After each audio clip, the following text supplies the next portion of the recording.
जय हिंद दोस्तों, मैं हूं आशीष और आप सबको इंडिया में जान पर स्वागत है। दोस्तों, जिनपिंग के ऊपर एक बहुत बड़ा न्यूज निकल कर आया है। टाइम कम है इसलिए एक छोटा सा वीडियो बना रहा हूं। आपको अच्छा लगा तो डिटेल्स में इस टॉपिक पर और एक वीडियो बना दूंगा। दोस्तों, न्यूज है जिनपिंग अपना सत्ता बचाने के लिए भारत पर एक्शन ले सकते हैं, मतलब जंग कर सकते हैं, ताकि वो चीन में अपने छवि को और सुधार सके। ये दावा किए हैं गोर्डन जी चांग। ये फेमस ऑथर, कमेंटेटर और लॉयर है। ओरिजिन चीन का है लेकिन अमेरिका में ही रह रहे हैं। चांग जी का फेमस किताब है the coming collapse of China. आज से लगभग 20 साल पहले वो ये किताब को लिखे थे, इसलिए मैं उनकी कही हुई बात पर ये वीडियो बना रहा हूँ। जानने के लिए आप आखिर तक देखते रहिए। देखिए, लद्दाख में भारत और चीन की सेना के बीच तनातनी पर पूरी दुनिया की नजरें टिकी हुई है। चीनी दादागिरी के खिलाफ भारतीय सेना के जोरदार जवाबी कार्रवाई की अब अमेरिकी मीडिया में भी प्रशंसा हो रही है।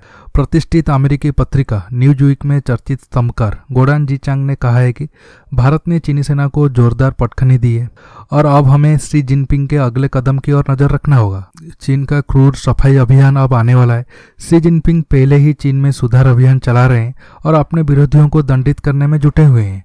हालांकि अब भारतीय सेना के जवाबी कार्रवाई से अब शी जिनपिंग का भविष्य खतरे में पड़ता दिखाई दे रहा है। उन्होंने कहा है कि लद्दाख में घुसपैठ की ये पूरी योजना शी जिनपिंग और उनकी सेना ने बनाई थी, लेकिन ये बुरी तरह से फ्लॉप रही है। उन्होंने कहा है कि इस असफलता के बाद अब शी जिनपिंग सेना में अपने विरोधियों पर गाज गिराएंगे और उनकी जगह अपने समर्थकों को लाएंगे।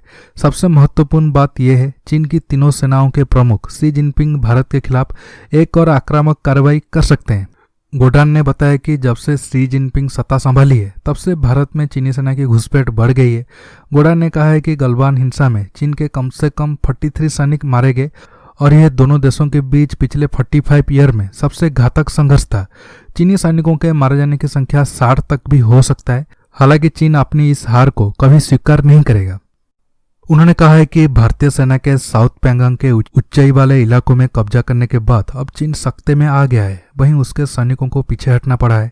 यह चीन के लिए बड़ी शर्म की बात है। देखा जाए तो ऐसा होना ही था, लेकिन चीन अपने देश में खुद की ताकत को बढ़ा चढ़ाकर दिखाया था, लेकिन सच्चाई इससे काफ़ी दूर थी। इंडिया चाइना सीमा विवाद को लेकर चीन में काफ़ी लोग कम्युनिस्ट पार्टी से नाराज है। इसके साथ चीन के अंदर और भी काफ़ी सारे प्रॉब्लम चल रहा है, जैसे फ्लड, भुखमरी आदि।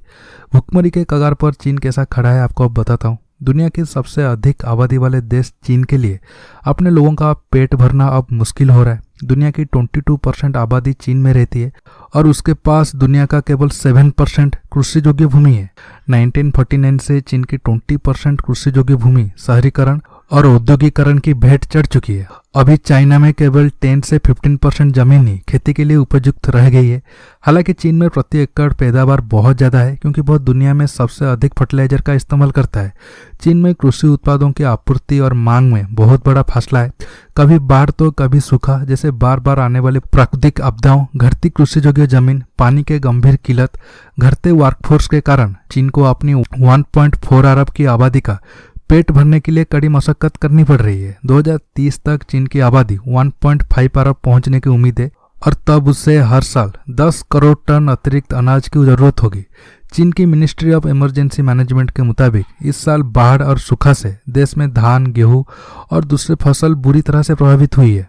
बाढ़ से लगभग 6 करोड़ लोग प्रभावित हुए हैं, जिससे 20 अरब डॉलर का आर्थिक नुकसान चीन को हुआ है। ये सब कारणों की वजह से चीन में काफ़ी हलचल है। इसलिए जिनपिंग अपने देश में लोगों का ध्यान भटकाने के लिए इंडिया के साथ लिमिटेड वार कर सकते हैं। लेकिन दोस्तों, इससे भी जिनपिंग को ज़्यादा कुछ फायदा नहीं होगा, क्योंकि पीएलए पेपर ड्रैगन है। अगर जिनपिंग पीएलए के भरोसे इंडिया पर हमला किए, चीन की मुश्किल और बढ़ेगा और सीमा पे शर्मनाक हार मिलेगी। दोस्तों, आज के टॉपिक में बस इतना ही।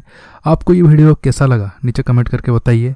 ये वीडियो को लाइक शेयर करने के साथ साथ आप मेरे चैनल को सब्सक्राइब करना मत भूलिए और सब्सक्राइब बटन के पास जो बेल आइकन है उसे प्रेस करिए। दोस्तों, रहता हूँ बहुत जल्द एक न्यू टॉपिक के साथ मिलूंगा। नमस्कार, जय हिंद।